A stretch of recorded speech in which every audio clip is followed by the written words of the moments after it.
Hello mga ka-Health Real Talk! Kung sapat ang healthcare system para sa ordinaryong Pilipino, sapat din ba ito para sa mga namumuno? May nabasa kasi akong panukala na ipinagbabawal umano sa mga public officials ang pagpapagamot sa abroad dahil para daw itong sampal sa healthcare system at sa mga doktor ng Pilipinas.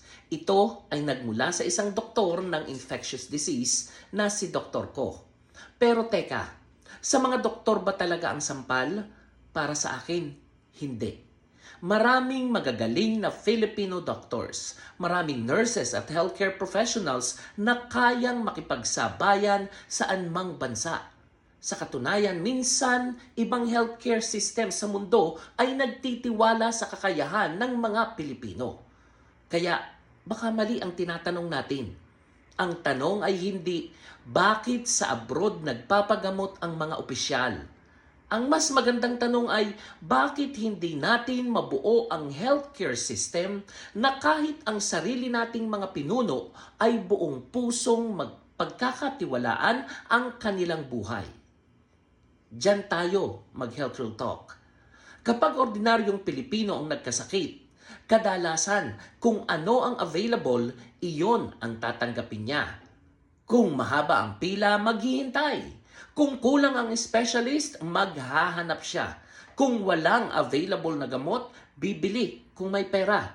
Kung walang pera, minsan mangungutang, hihingi ng tulong o magtitiis.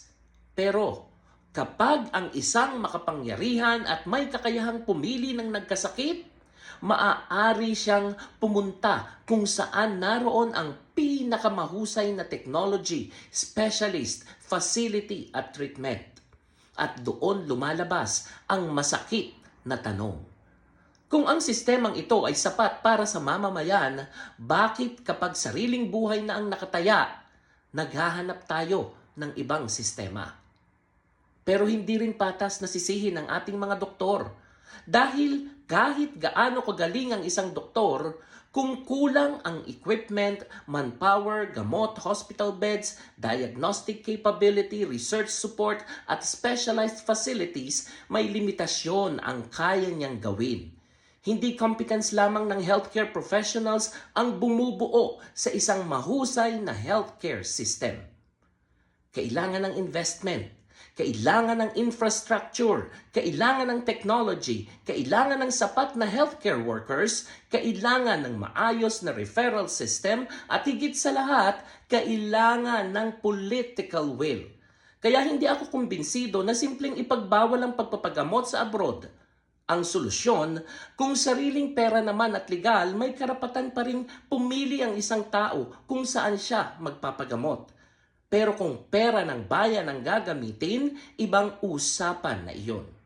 Dapat may transparency, dapat may accountability, at dapat kayang ipaliwanag sa publiko kung bakit kailangan sa ibang bansa gawin ang ibang serbisyong maaaring available naman dito sa Pilipinas. Pero sana, mas malaki pa rito ang maging hamon natin sa mga namumuno. Huwag ninyong gawing healthcare system para lamang sa mahihirap ang public healthcare.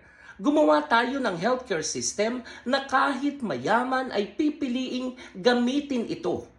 Healthcare system na kahit senador, congressman, gobernador, mayor o pinakamataas na opisyal ng bansa ay masasabi, dito ako magpapagamot, nagtitiwala ako sa sarili nating sistema. Kapag dumating ang araw na iyon, hindi na natin kailangang ipagbawal ang pagpapagamot sa abroad. Hindi na nila gugustuhin umalis. At iyon ang tunay na sukatan ng isang healthcare system. Hindi dahil wala kang ibang choice, kundi gamitin ito. Kundi dahil kahit marami kang choice, ito pa rin ang pipiliin mo. Health Real Talk. Build a healthcare system that our leaders themselves would trust with their own lives. Ako po si Arlene para sa Health Real Talk. Have a nice day, everyone.